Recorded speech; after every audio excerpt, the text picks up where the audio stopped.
Hello everyone welcome to spice and smile.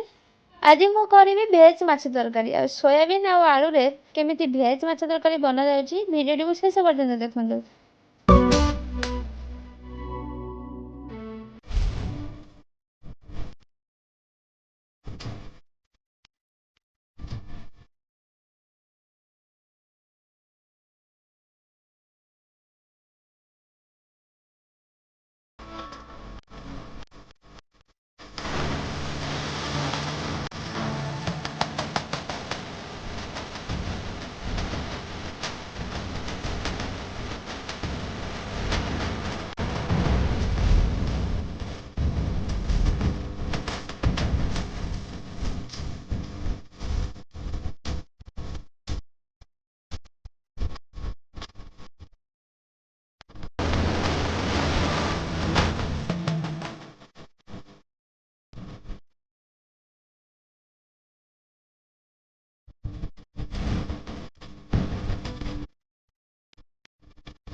ଆପଣମାନଙ୍କୁ ଏହି veg ମାଛ ତରକାରୀ ରେସିପିଟା କେମିତି ଲାଗିଲା କମେଣ୍ଟ ମାଧ୍ୟମରେ ଜଣାଇବେ।